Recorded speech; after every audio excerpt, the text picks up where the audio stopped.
My name is Lucy Mora, and I'm the host of Know and Rely. Today we have a special guest, Miss Farzana Samuel. Hi, Farzana. How are you today? Hey, nice to see you. Thank you. You too. You're welcome. Well, today is our first time meeting. So, can you tell us a little bit about yourself? Yes, my name is Farzana Samuels, and I'm a single mom, raising my two teenage kids. Zane Samuel, he's a 17, and my daughter Annalise Samuels. And I came from Pakistan, arranged marriage. Doesn't goes well, but I'm so grateful to God about right now this. Thank you so much for sharing that. And I can definitely relate to being a single mom. I was a single mom myself to one son. He's now married with children, so I'm a grandmother now. He's 27. Yeah, he's 27 now. But you share you're from Pakistan. Yeah. So what was it like growing up there? I grew up on a farm. I was a high school teacher there, but I didn't went to the work because in the middle, after I finished my training, I got married, and my now he's my ex-husband, so he doesn't allow me to the work there. So was fun. I grew up with four brothers. Wow. Um, we have so much in common already. I'm a middle school teacher actually. So I teach eighth graders. Oh, wow. You said your ex-husband from an arranged marriage. If you don't mind, can you just share more about your experience? Was there any type of courtship, engagement? So he was born in Pakistan. He was my cousin brother, friend to friend, but I just met. Was arranged marriage, but I met him that time. And after 30 minutes, I find out my parents engaged me with him. After 1 week later, I'm going to marry with him. So I didn't know him. He was born Pakistan, but raised and grew up in USA. So we both were totally different. He was he didn't know culture, and I didn't know about the USA. So Mm. yes, and after 7 days we got married, and then after 15 days he left Pakistan and came back to USA. Wow. So So how long were you guys married? so we were both 10-year married, almost 12, because 2.5 year I was waiting for the process to come to USA. So Mm. 12. Um, hmm. So you said shortly after your marriage, he came back to the U.S. How long were you guys apart? So oh God! After 2.5, he visited me for 3 weeks, and then after that, I came in USA because of 9/11. So my Mm. to the longer, and my culture is that we women have to respect man and try to know to him whatever he said. All is you say to yes. And when I came here, was a challenge for me to know new culture, everything new. He was more Americanized person, and I was totally village woman. So it was a challenge. So after that, I encouraged him to become a police officer. and help him to lose weight. We were good, not really good because he was a kind of negative person and I was very positive person. My family is so much close to God and his family is so much like a worldly way. They don't have the experience, tradition, anything. So for me, challenge, but God gave me two kids. And after he became police officer, he started making good money, and then he cheated on me with me, and that's the cause that I just that time I was not close to God. But after when I got separate to Him, I start fasting and prayer. I didn't speak English. I didn't know anyone.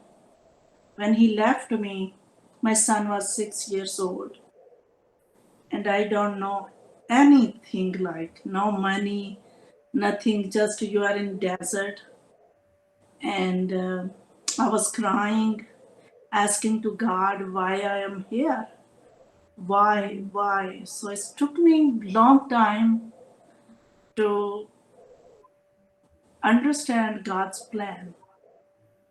And then I learned English, basic computer, um, my citizenship. I met Esther in church, in mall, and that's the way I became to the Chicago Church of Christ. And then after that, um, I start looking job. It's a hard when you come to the other country, wherever you go. First was my English. Second is challenge like, have you ever worked here? And when I say no, no one want they hire you. So, and then I don't have the friends, so I can they can help. They watch my kids.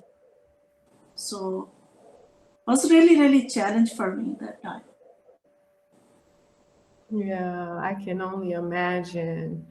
Thank you so much for sharing such intimate details about your life. And, some, as women, we can go through a lot, in our relationships, our marriage, raising our children. And when you find yourself in that position, when you have to do it on your own, I just can't really imagine how hard that is without having, your family here. You're in this new nation with different culture and customs, and now you have to figure everything out on your own. And at the same time, you have these two little people who are looking up to you and, depending on you for everything. Was there any scriptures or anything from your relationship with God that just really kept you motivated to fight and not give up? Yes, the Psalm 23rd, and then also Proverbs um, chapter 10, verse 22nd. So always I was fasting. That's the way make me like not the look on world, look to God. How Esther went through and she prayed to God, fasting, and God answered her, save her nation. Same way I did fasting, prayer. I was like, don't watch TV. All is the read my Bible, scripture, focus, pray with other, um, with all the other women they went through the divorce. That time was hard for me because in my culture is the whatever is the with husband. So that was really challenge because I can't share with my family. I was afraid not like going to the pressurize me. Farzana, don't. divorce to him. But then I prayer and fasting, and after that I filed the divorce because he doesn't want to see the kids. He doesn't want the support to kids. He doesn't want to do anything. And after 4 years later, I prayed to God, the God, please, you are my husband, everything. Just do what is your will for me. And I just want to make peace, not money, nothing, anything. I'm tired. And after that, when I filed the divorce, I was challenged because I can't share with anyone. So I was holding everything just with between and me, God. Couple sisters tried to ask me, but I was very private, like what I'm doing that. Here is the I'm praying and fasting, and here is so was really really challenge, especially when you don't know what's going on. I was afraid I'm doing the right thing or I'm not doing good. If anything, my kids going through. That was the real the challenge for me. So after that, I found the job on the airport.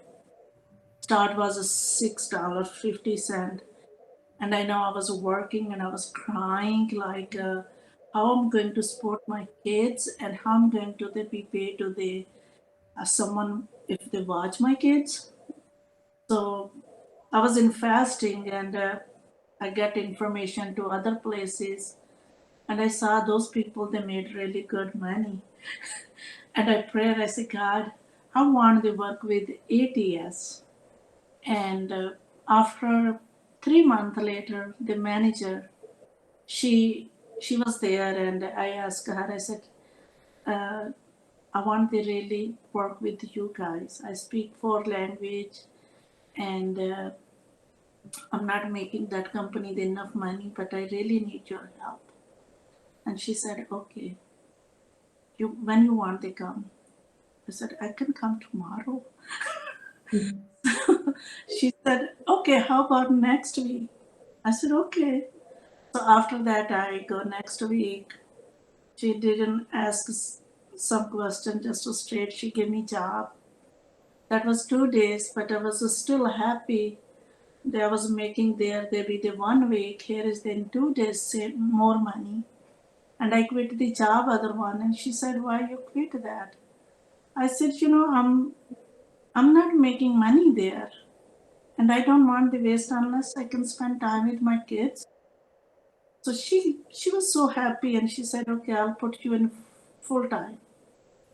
That was all God, all God, all the scripture, fasting.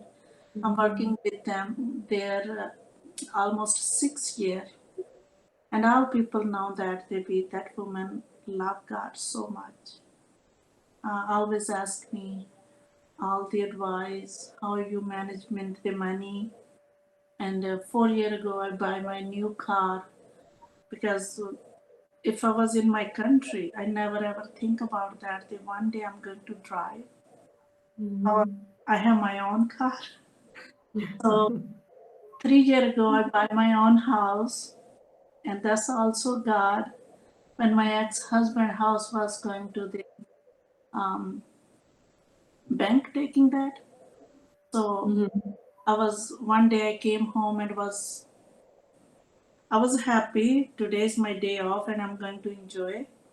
But I saw the letter that was the I have to leave the house anytime. Maybe my house is going to be eviction, and I'm scared. And next day prayer, talk to the sisters, and then I think God plan was maybe the one day I can buy my own house. So was challenge. And then 4 years ago, I have a couple. They are from my church, so now they are my kids' godparents, and that's all my church people. That's my family, and I call that second life, and that's my family. Wow, that is such an amazing testimony. It just warms my heart when I hear people testimonies because it's a reminder to us all that God hears you, God sees you, He has a plan. You were here without family, He gave you family through the church. He kept you close to Him through prayer and fasting. And He showed you through the job, through the car, a home, the godparents of your children, that I see you, Farzana, I hear you, and I'm going to take care of you. That is just God's, the capacity of His love just never ceases to amaze me. And I thank you so much for sharing um, your heart and your life with me and our audience today. Um, I wanted to ask you, how was it for the children, the transition from two parent to a one parent household? How did the various struggles as you guys' marriage ended and you began your new life as a single mom? How did all that impact the children? Was challenge for me because I was before housewife and all the time the kids with me, and then before he was very close to kids so much. I was just like they called me mom, but they were more with him. And then after he left, he never tried to see the kids. He never contact. So that was really challenge for me, especially I put kids in the car and they drove all over. Some days 11 or all day I was out. And when I bring home, they will start crying and asking, "We want to go visit dad. We want dad." And I was like, cry to front the God, the God, what I did that. Mhm. Is that any wrong? Something I did? And then more prayer. Then I keep busy with kids. Okay, let's go park. Let's do this. So my kids were before like afraid, like if anything, I was afraid like if anything happened, who's going to watch my kids? I don't Mhm. want my kids going through the suffer and the challenge. But when I came to the church, all the people welcome to my kids. Every single person, they little bit put love, being a Christian way. They always help to kids and always like the sister and the brothers. Was such like they be. Otherwise, I think mostly the woman when doesn't want they be come to church.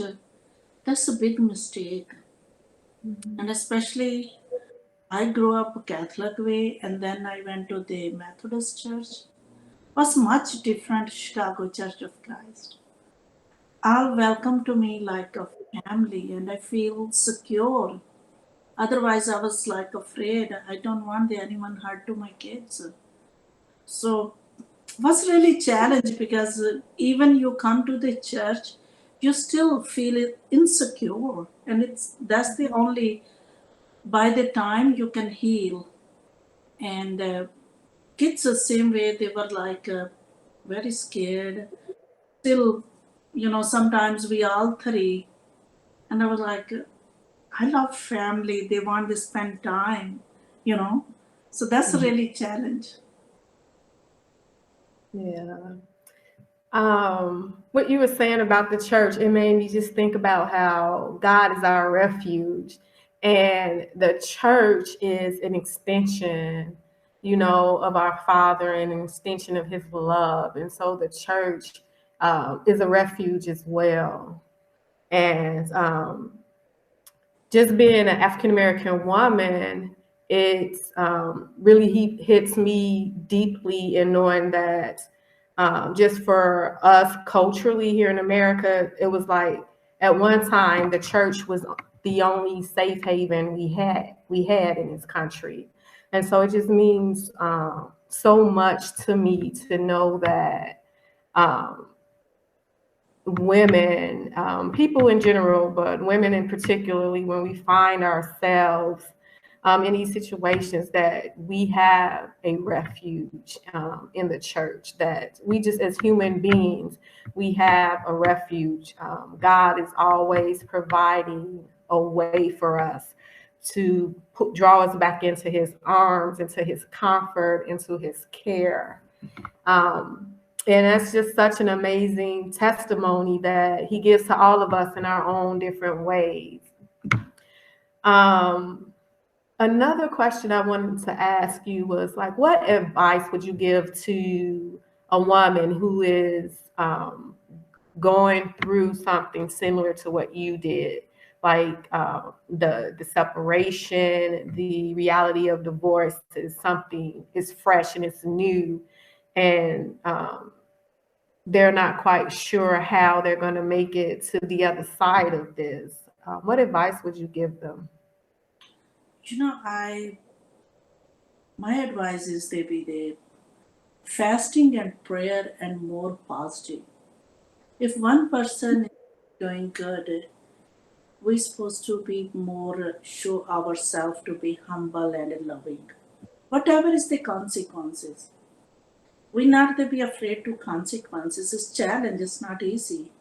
Um, you don't know the future, but you have to walk on that by faith and try to keep busy as much as the woman can stay with the positive people, because in this world a lot of you always deal negative people, but I think more is they stay with the positive people, prayer, watch movie or TV or however they feel. All is the more you positive and more you spend with other people time. I like uh, fasting and quiet and read my more Bible. So that was the my, because when I got separate, I don't speak English. So for me was challenge every single step. You don't speak English. You don't know about the culture, tradition, things. So I was always like, still always in challenge, and I was praying to God. Okay, God, I really need you. So I believe if they focus on prayer and fasting, they go through. They go through. Thank you so much for that amazing advice.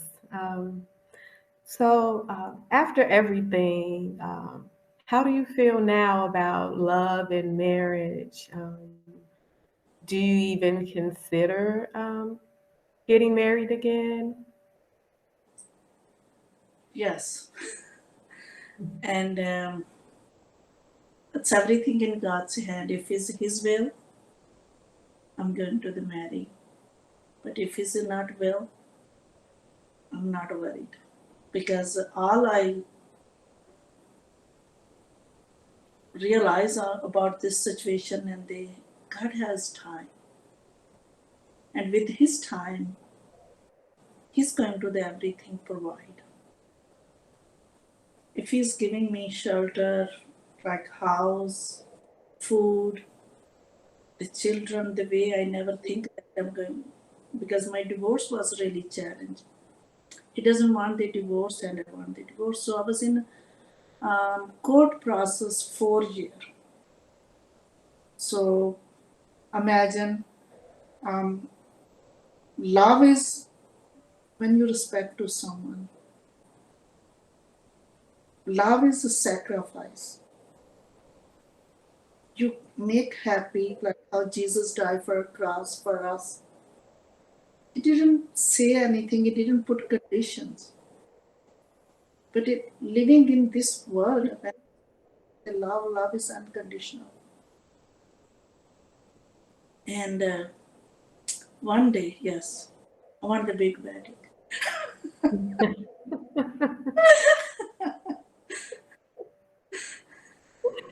Well, that is beautiful. I love that that love is sacrifice. Yes. Um, I'm, as I say to my friends sometimes, that's a word. That's something to really meditate on. That love is sacrifice.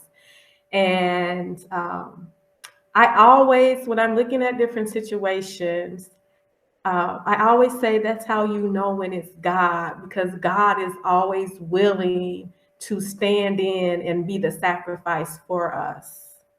So I'm definitely will hold on to that. Love is sacrifice. Thank you so much, Farzana. I again am so thankful to God that we've gotten to meet today, and I thank you just for your vulnerability and your openness to share your story with us. I know that many lives will be touched by your testimony and by your enduring love for God and faith in His power and in His word to protect you and your children and bring you through to the other side in victory from any challenge or struggle. So thank you so much for joining us today. Thank you.